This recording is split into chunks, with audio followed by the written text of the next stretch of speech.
시청자 여러분 안녕하십니까? 국정의 바른 소리를 전합니다. 7월 17일 수요일 KTV 대한뉴스 시작합니다.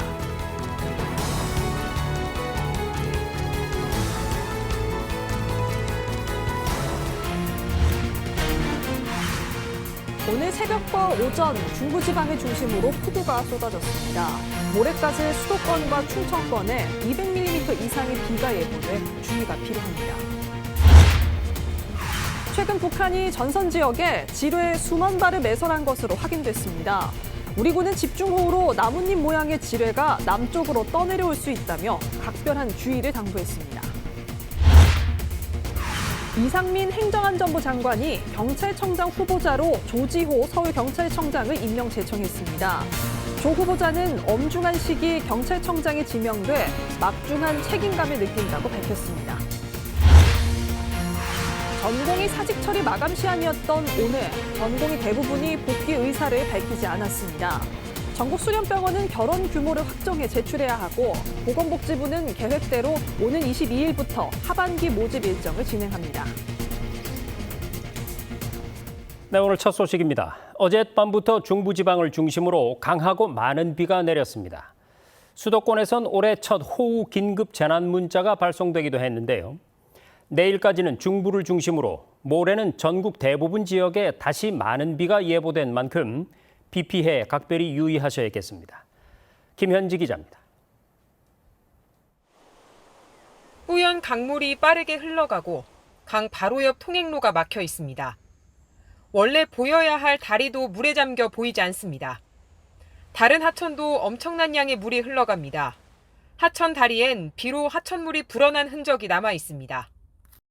많은 비가 내리면서 하천물이 이곳 다리까지 차올랐고 물에 떠내려가던 나뭇가지가 이렇게 다리에 걸린 모습을 확인할 수 있습니다. 오늘 새벽 경기 북부에 호우특보가 발효되면서 시간당 최대 70mm의 강한 비가 쏟아졌습니다. 특히 파주 문산읍은 오늘 오전 7시를 전후해 시간당 100mm 넘는 비가 쏟아지기도 했습니다. 기상청은 오늘 오전 4시 24분부터 9시 40분까지 서울과 경기 북부를 중심으로 20차례 호우 긴급재난 문자를 발송했습니다. 올 들어 수도권에 호우 긴급재난 문자가 발송된 건 이번이 처음입니다. 집중호우로 곳곳에서 피해도 잇따랐습니다. 서울 동부간선도로 전 구간이 통제되기도 했고 경기 포천에선 하수구물이 주택으로 역류하는 일이 벌어졌습니다. 구리에선 주택 쪽으로 나무가 쓰러지는 일도 발생했습니다. 오늘 밤부터 내일 오전까지 수도권과 충북 북부에 시간당 최대 70mm 이상의 호우가 집중될 것으로 예보됐습니다. 내일은 중부지방과 전북에, 모레는 충청과 남부지방을 중심으로 매우 강하고 많은 비가 내리겠습니다. 모레까지 수도권과 대전, 세종, 충남, 충북에 80에서 150mm, 많은 곳은 200mm 이상 내리겠습니다.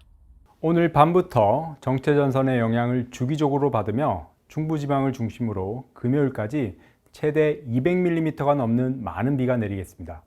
경북 북부도 최대 150mm 넘는 비가 내리겠습니다. 강원 내륙과 산지엔 50에서 100mm가 내리겠고 강원 중남부 내륙과 산지엔 180mm 넘는 비가 내리겠습니다. 행정안전부는 어제 저녁 7시 반부터 중대본 1단계를 가동하고 있습니다.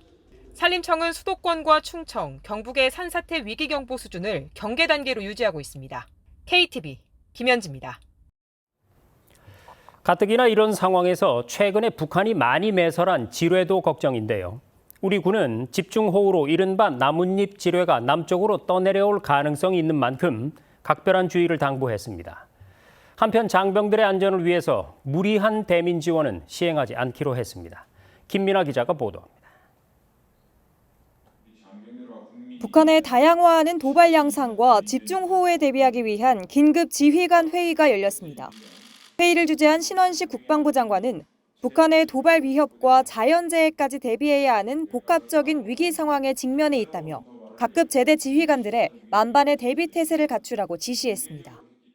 북의 이제 새로운 도발 중에서 의도적인 지뢰 유실이라든지 폭우로 인해서 최근 북이 대규모로 매설한 지뢰 유실, 또 과거의 환강댐 기습 방류 가능성 이런 등으로부터도 우리 장병들과 국민이 피해가 없도록 대비해야 합니다. 합동참모본부는 최근 북한군이 전선 지역에서 지뢰 매설, 방벽 설치 등의 작업을 수개월째 이어오고 있다고 밝혔습니다. 현재 DMZ 250km 기준 지뢰 매설은 수만 발 이상으로 추정된다고 분석했습니다. 특히 주의가 필요한 건 나뭇잎 모양과 유사해 식별이 힘든 나뭇잎 지뢰입니다. 합참 관계자는 나뭇잎 지뢰 안에 폭약이 40여 그램 정도 들어있으며 대인 지뢰와 목함 지뢰 중간 정도의 폭발력을 가진다고 설명했습니다. 최근 김여정 북한 노동당 부부장 담화에서 새로운 방식의 대응을 예고한 만큼 합참은 북한이 임진강, 북한강 등 남북 공유하천에 지뢰를 의도적으로 살포할 가능성이 있는 것으로 보고 있습니다. 합참 관계자는 나뭇잎 지뢰는 비가 그치고 물이 빠진 뒤에 수면 위로 지뢰가 떠밀려와 피해가 클 수 있다며 발견 시 접촉을 피하고 가까운 군부대나 경찰서에 신고해달라고 당부했습니다. 군 관계자는 지뢰 매설 중 10여 차례 폭발 사고와 함께 온열 손상 사고가 발생해 북한군 내 다수의 사상자가 발생했다고도 덧붙였습니다. 한편 국방부는 장병 생명과 안전을 위해 재난 분야 대민 지원 안전 매뉴얼을 마련하고 이를 국방 재난관리 훈령에 반영해 무리한 동원을 막기로 했습니다. KTV 김민아입니다.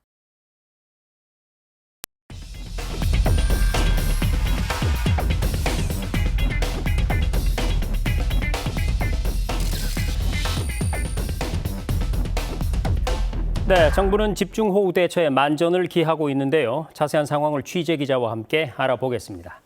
자, 박지성 기자, 이 윤석열 대통령이 예정돼 있던 회의 일정을 모두 연기했다고요?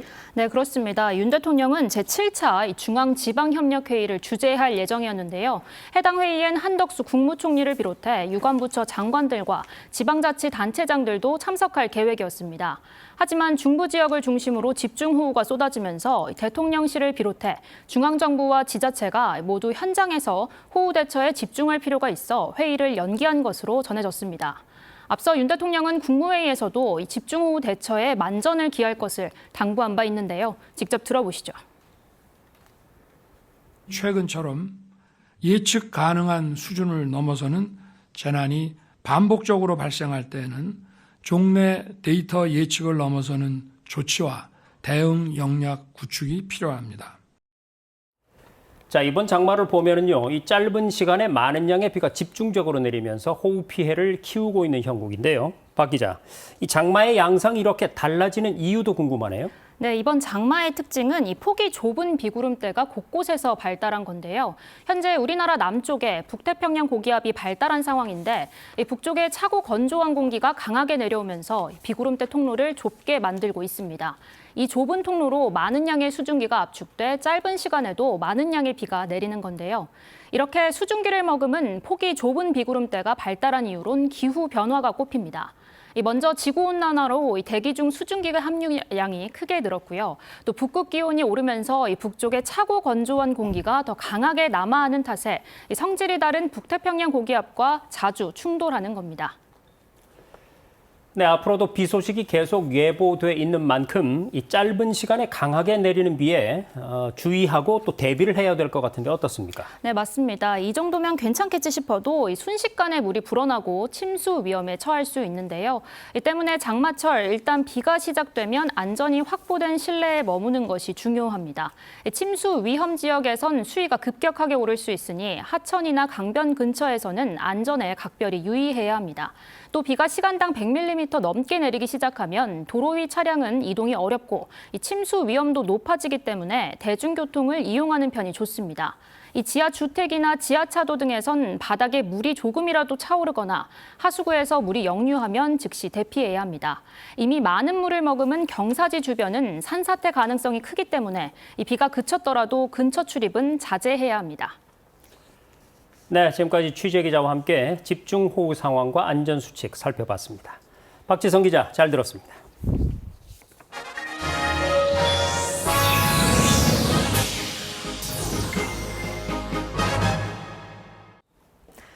이상민 행정안전부 장관이 신임 경찰청장 후보자로 조지호 서울경찰청장의 임명을 제청했습니다.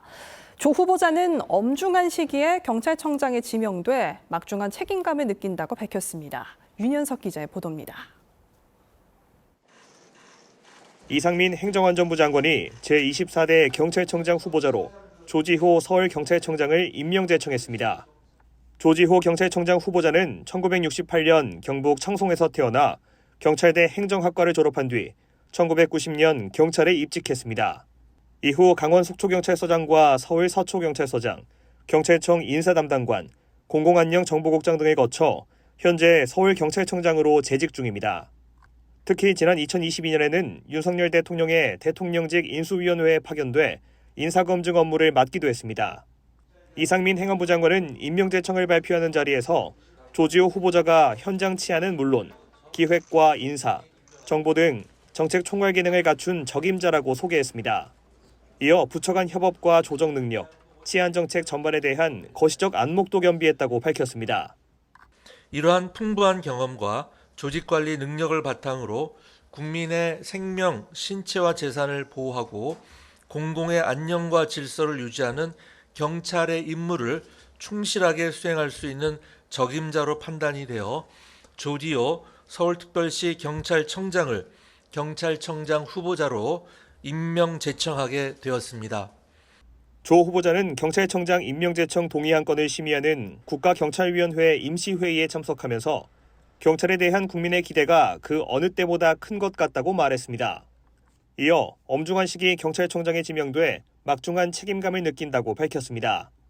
한편 행정안전부 장관의 제청을 받은 조 후보자는 이후 국회 인사청문회를 거친 뒤 윤석열 대통령으로부터 경찰청장으로 최종 임명받게 됩니다.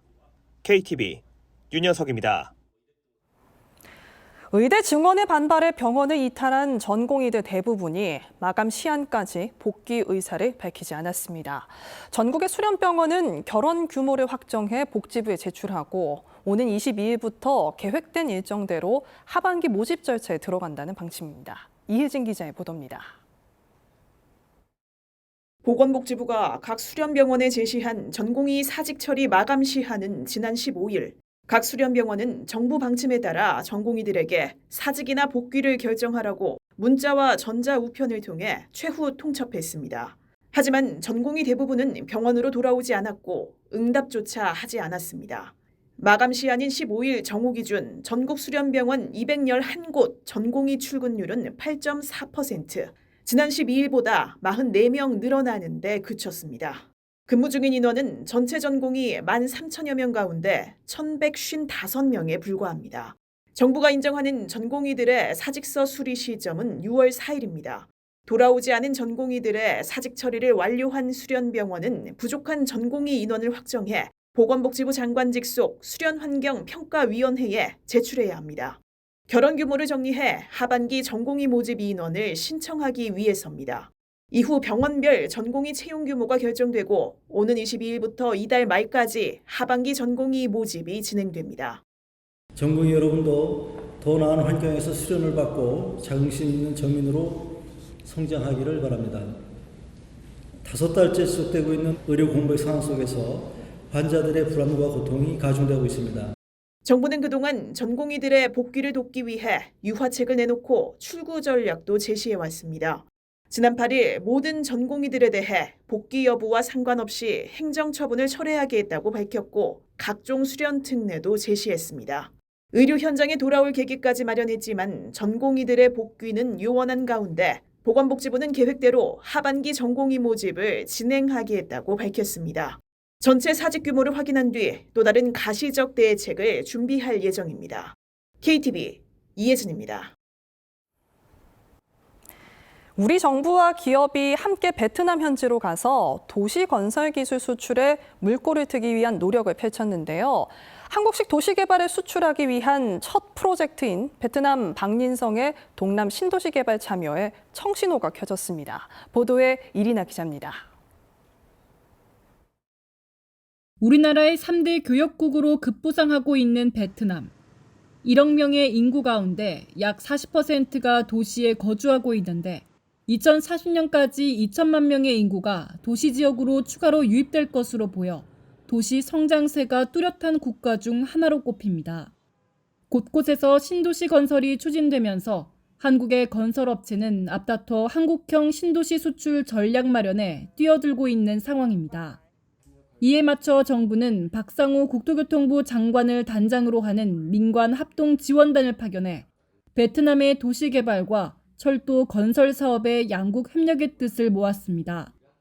박 장관은 이를 위해 응우옌 타잉 응희 베트남 건설부 장관을 만나 도시주택개발 MOU와 스마트시티와 사회주택건설 실행계획 협약을 체결했습니다. 스마트시티와 사회주택 사업은 대한민국이 가장 잘할 수 있는 분야 중의 하나입니다. MOU를 바탕으로 양국 간의 지속적인 협력을 약속드리면서 한국과 베트남 도시개발의 대표 모델을 함께 만들어 나가길 기대합니다.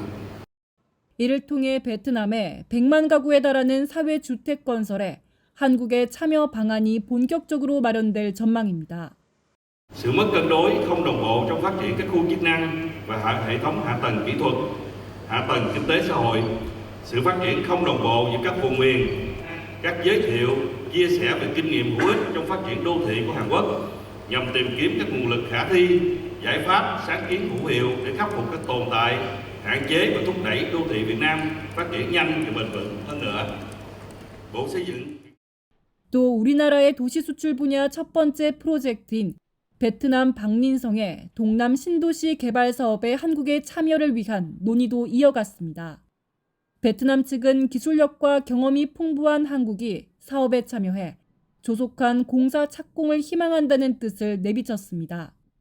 지원단은 베트남의 기업과 정부 관계자들을 초대해 한국 기업들의 베트남 진출 지원을 위한 한배 혁신 포럼도 마련해 한국의 건설 기술과 경험을 공유했습니다. 또 약 91조 원 규모의 베트남 하노이와 호치민을 잇는 남북 고속철도 건설 사업에도 한국이 참여할 수 있도록 철도 기술 이전 방안 등을 담은 MOU 체결 필요성에 관한 논의도 이뤄졌습니다. KTV 이리나입니다. 우리 경제에 대한 긍정적인 평가가 잇따라 나왔습니다. 국제통화기금과 아시아개발은행이 각각 경제 전망 보고서를 통해 올해 우리나라의 경제 성장률을 2.5%로 올려잡은 건데요. 반도체 등의 수출 회복을 이유로 꼽았습니다. 신국진 기자입니다. 현지 시각으로 16일 IMF는 7월 세계 경제 전망을 발표했습니다. 올해 우리나라 경제 성장률 전망치는 2.5%로 지난 4월 제시한 전망치보다 0.2%포인트 상향 조정했습니다. 정부와 한국은행 등 국내외 주요 기관 전망치와 유사하고 주요 선진국 중에서도 높은 수준입니다. 반면 올해 세계 경제 성장률은 지난 4월과 같은 3.2%로 내다봤습니다. IMF는 아시아 지역의 수출 증가 등 세계 무역 회복의 영향으로 세계 경제가 양호한 성장세를 보일 것이라고 설명했습니다. 주요국 가운데 미국은 예상보다 낮은 1분기 실적을 반영해 0.1%포인트 하향 조정된 2.6%로 예측했습니다. 중국은 민간 소비가 반등하고 수출 영향으로 5.0%를 전망한 반면 일본은 자동차 업체 생산 차질 등으로 0.7%로 전망했습니다. IMF는 다자 간 협력 강화를 통한 무역 확대는 상방 요인이지만 지정학적 갈등에 따른 물가 상승과 고금리 등은 하방 요인으로 지적했습니다. 통화정책에 대해서는 물가 안정에 대한 명확한 데이터가 뒷받침될 경우 금리를 인하할 것을 권고했습니다. 아시아개발은행 역시 아시아 경제전망 보충 보고서를 발표하며 한국의 올해 경제 성장률을 지난 4월보다 0.3%포인트 상향한 2.5%로 전망했습니다. ADB는 반도체 등 주력 산업의 수출 호조세 등이 상향 조정 이유로 설명했습니다. 상반기 우리 경제는 수출 반등으로 글로벌 복합 위기에서 벗어나 경기 회복세로 전환되는 변곡점을 지나왔습니다.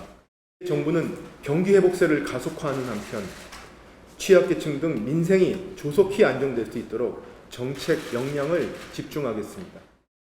한편 ADB는 아시아 태평양 지역의 견조한 내수와 전자제품 등 수출 호조로 올해 5.0% 성장할 것으로 전망하고 미국 등 주요국의 정치적 불확실성과 지정학적 긴장 심화 등을 주요 하방 리스크 요인으로 지목했습니다. KTV 신국진입니다. 올해 상반기에 모두 360여 건, 총 300kg에 가까운 마약 밀수가 국경 단계에서 적발됐습니다. 작년 상반기와 비교해보면 적발 건수는 늘었지만 중량은 줄었는데요. 소량으로 나눠서 들여오는 수법이 증가했기 때문으로 분석됩니다. 최다희 기자가 보도합니다. 2024년 상반기 동안 국경 단계에서 적발된 마약은 총 362건, 하루 평균 2건에 가까운 수치로 작년 상반기인 325건보다 11.4% 증가했습니다. 반면 마약 적발 중량은 298kg으로 지난해 상반기와 비교해 10% 감소했습니다. 관세청은 마약 적발 건수의 증가에 대해 10g 이하 소량 마약의 밀수가 증가하고 적발 중량의 감소는 킬로그램 단위 대형 밀수가 감소했기 때문이라 분석했습니다. 종류별로 보면 필로폰이 154kg 적발돼 작년보다 10% 늘었고 대마가 30kg, 코카인이 29kg, MDMA가 14kg 적발됐습니다. 필로폰 밀수가 증가한 원인은 국내 고정 수요와 함께 다른 국가에 비해 높은 우리나라 시장 가격으로 인해 국제 마약 범죄 조직의 밀수 시도가 끊이지 않은 데 기인한 것으로 분석하고 있습니다. 관세청은 클럽용 마약이라 불리는 MDMA가 2030 세대를 중심으로 수요가 지속되고 있어 밀수가 증가했고 코카인의 경우 국내 반입이 아닌 우리나라를 경유하는 선박에서 적발돼 적발 중량이 증가한 것이라 설명했습니다. 한편 올해 상반기 마약 주요 밀수 경로는 국제 우편이 53%로 가장 많았고 특송화물, 여행자, 일반 화물이 뒤를 이었습니다. 지난해 상반기와 비교해 국제 우편의 적발 건수는 증가했지만 적발 중량은 40% 감소했는데 이는 자가 소비 목적으로 추정되는 소량의 마약 밀수가 증가한 것이 원인으로 분석됩니다. 아울러 관세청은 적발된 마약의 주요 출발국은 태국과 미국, 멕시코, 말레이시아, 베트남 등으로 동남아 국가발 마약이 올해 상반기 전체 적발 중량의 47%, 부동의 1위를 차지하고 있다고 밝혔습니다. KTV 최다입니다. 지난달 28일부터 시작된 후쿠시마 오염수 7차 방류가 16일 오후 3시쯤 종료됐습니다. 국무조정실은 이번 7차 방류 기간에 총 7,847세제곱미터의 오염수가 방류됐으며 시리오 분석 결과 기준치를 초과하는 삼중수소 농도는 검출되지 않았다고 밝혔습니다. 도쿄전력은 현재 8차 방류 대상 오염수의 핵종 분석을 진행 중이며 이달 말부터 다음 달에 걸쳐 방류할 예정입니다. 장미란 문화체육관광부 이 차관이 이천 장애인 국가대표 선수촌을 찾아서 2024 파리 하계 패럴림픽에 도전하는 장애인 국가대표 선수단을 격려했습니다. 장 차관은 급식 지원과 현지 더위 대비 방안 등 준비 상황을 점검하고 간식을 직접 전달하며 선수들의 안전과 선전을 기원했습니다. 그러면서 대한장애인체육회와 함께 선수들이 파리 현지의 무더위에서도 안전한 환경에서 컨디션을 유지하며 경기력을 향상할 수 있도록 맞춤형으로 지원하겠다고 밝혔습니다.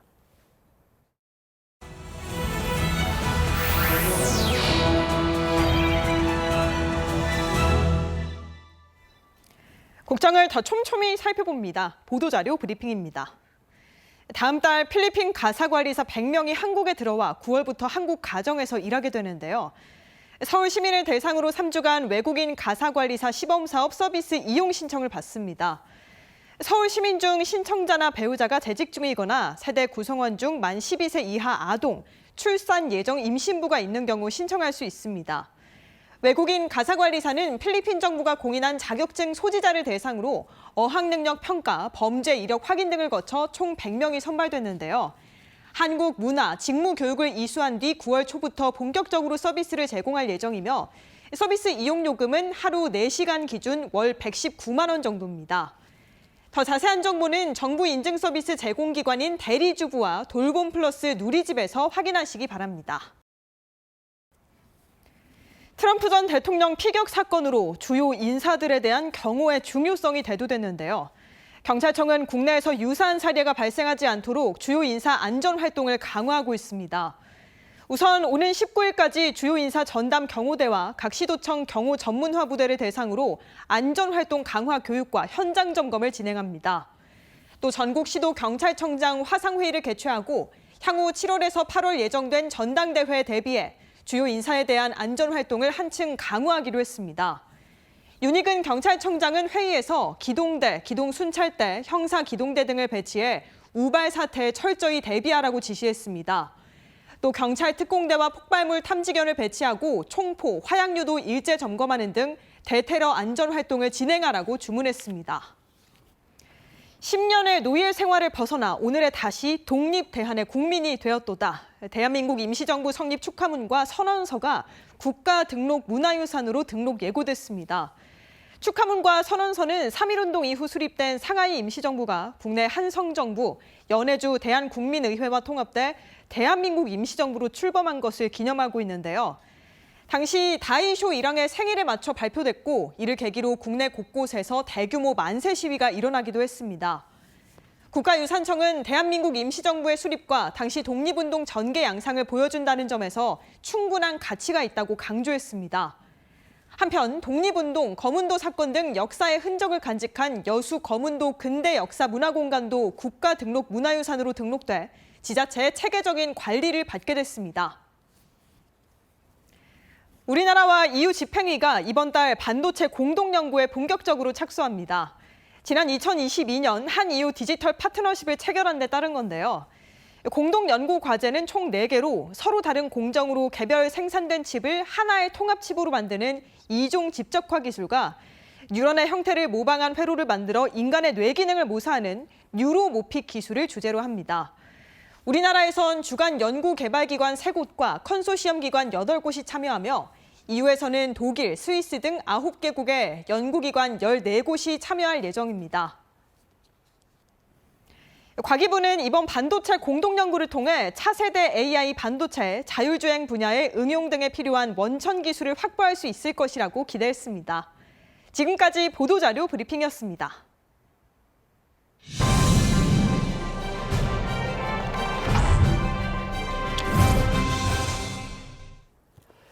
베니스의 상인의 샤일록과 죄와 벌의 전당포 노파는 고리 대금업자라는 같은 직업을 갖고 있습니다. 이렇게 문학에 빈번하게 등장할 정도로 돈을 빌려주고 허리가 휠 정도의 높은 이자를 받는 고리 대금은 동서고금을 막론하고 늘 존재해왔는데요. 지금은 이자의 한도와 빚을 돌려받는 방식을 법으로 엄격히 규정하고 있지만 아직도 현대판 고리 대금업자들로 인한 피해가 발생하고 있습니다.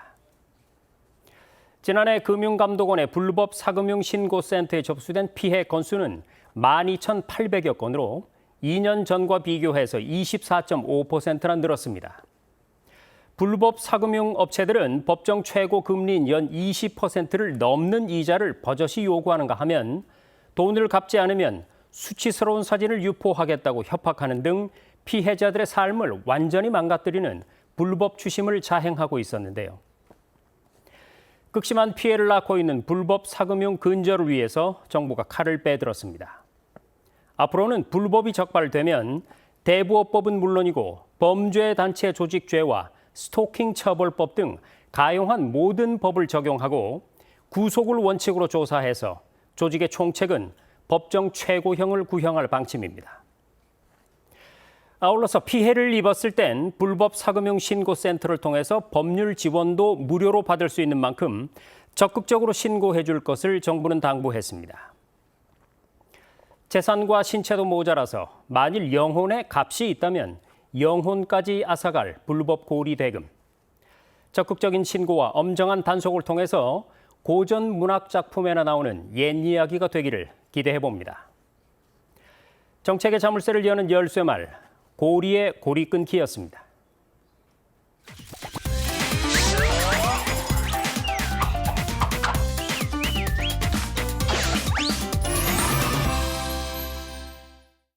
왕의 기한일까요? 반도체가 돌아왔습니다. 7월 1일부터 10일까지의 관세청 수출입 현황을 보니까 지난해 같은 기간보다 반도체 수출이 85.7% 늘었습니다.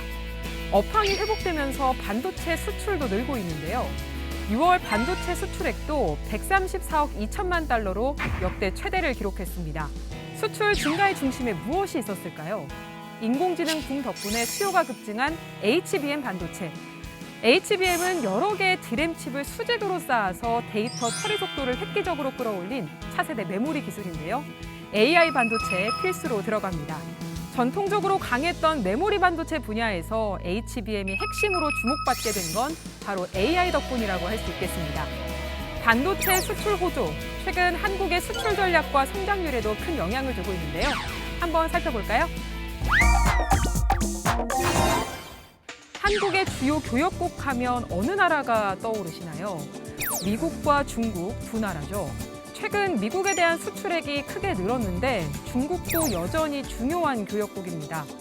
한동안 중국에 대한 수출 의존도가 높아서 수출 다변화가 필요하다는 지적이 있었는데요. 최근 중국에 대한 수출 의존도가 줄었습니다. 이유는 바로 반도체입니다. 지난해 하반기부터 반도체 업황이 본격적인 회복세에 접어들면서 대중 수출이 늘었는데요. 이 과정에서 중간재 수출이 영향을 받았기 때문입니다. 중국이 반도체 생산에 있어 중간재 자급률을 지속적으로 높이면서 한국이 중간재 수출 기지를 다른 곳으로 돌린 거죠. 한국무역협회에 따르면 지난해 대중국 중간재 수출액 전년보다 20% 가까이 줄었습니다. 이에 반도체 수출에서 중국이 차지하는 비중도 감소한 겁니다. 그렇다면 중간재 수출이 늘어난 나라가 있겠죠? 바로 인도와 베트남입니다. 대인도 중간재 수출 비중도 2020년 2.7%에서 지난해 3.5%로 늘었고 베트남도 최근 10에서 11%를 꾸준히 유지하고 있습니다. 사실 국내 수출 상품 중 반도체 의존도가 여전히 높은 건 사실입니다. 다만 이를 통해 수출 다변화 전략을 이뤄내고 있다는 점 긍정적이라고 할 수 있겠습니다. 정부의 올해 경제 성장률 전망치 2.6%입니다. 연초 2.2%였는데 0.4%포인트를 올린 수치인데요. OECD도 그렇게 전망했습니다. 바로 2.6%. 정부가 0.4%포인트를 올린 데는 수출 회복에 대한 확신이 있었기 때문입니다. 연초부터 정부는 반도체를 중심으로 수출이 회복될 거라고 말했는데요. 안덕근 산업부 장관이 올해 1월 SK 하이닉스 공장을 방문한 자리에서 이렇게 말했습니다. 올해는 반도체 해가 될 것이다. 이 같은 전망은 앞서 전해드린 대로 현실로 나타나고 있습니다. 경제협력개발기구 OECD도 최근 보고서에서 반도체 수출 호조 등의 영향으로 한국 경제가 지속적으로 개선될 거라고 전망했습니다. 조금 더 살펴볼까요? 수출은 수출대로 호조를 보이고 특히 반가운 건 내수도 회복될 거라는 점입니다. 고물가, 고금리로 민간 소비가 제약을 받았지만 하반기부터 내수가 회복될 거란 분석이죠. 금리 인하 기대감도 슬슬 나오고 있는데요. 금리가 내려간다면 내수 회복에 도움이 되겠죠. 하지만 조언도 있었습니다.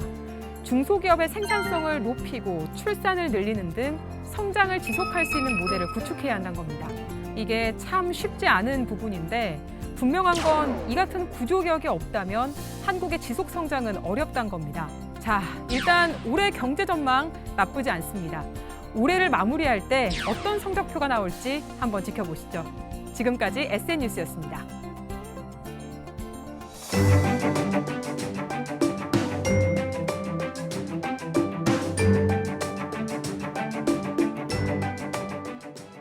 안녕하세요. K웨더 라이프스타일 예보 박성훈입니다. 서울, 인천과 경기 북부, 강원 영서 북부에 비가 내리고 있는데요.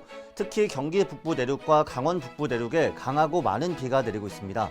오늘 밤에는 경기 남부까지 비가 확대되겠고 내일 아침에는 제주를 제외한 전국적으로 비가 내리겠습니다. 내일까지 서울, 경기와 강원 영서, 충청에는 60에서 120, 많게는 200mm 이상 비가 오겠고 전북과 경북에는 30에서 60, 많은 곳은 120mm 이상 비가 내리겠습니다. 강원 영동과 전남, 경남에 내리는 비는 10에서 40mm가 예상됩니다. 내일 전국적으로 비가 내리면서 낮 기온은 크게 오르지 않겠습니다. 서울은 오늘과 비슷한 28도를 보이겠고 대구는 1, 2도가량 낮은 30도, 제주는 2도가량 낮은 33도를 보이겠습니다. 다만 습도가 높아 체감온도는 더 높겠으니 건강관리에 유의하시기 바랍니다. 다음은 자세한 지역별 내일 날씨입니다. 중부지방 저녁 전까지 비가 내리겠습니다. 아침 기온은 수도권 24도, 대전 23도 보이겠고 낮 기온은 인천 26도, 서울 28도, 춘천은 27도를 보이겠습니다. 동해안 지방 흐리고 비가 오겠습니다. 24도 내외로 아침을 시작해 낮에는 속초와 강릉 29도가 되겠습니다. 남부지방 제주는 구름 많거나 흐리겠고 그 밖의 지역은 비가 내리겠습니다. 광주와 대구 25도, 제주 27도로 아침을 맞이해 낮 최고 기온은 전주 29도, 부산 28도, 제주 33도까지 오르겠습니다. 전해상 비가 내린 후 개겠습니다. 물결은 서해와 동해에서 최대 3.5m로 매우 높게 일겠습니다. 내일 밤 전국에 비가 그친 이후 정체전선의 영향으로 금요일인 모레 충청 남부와 남부지방에 다시 비가 내리겠고 토요일에는 경북 남부와 경남, 제주를 제외한 전국적으로 비가 확대되겠습니다. 날씨였습니다. KTV 대한뉴스 오늘 저희가 준비한 소식은 여기까지입니다. 시청해주신 여러분 고맙습니다.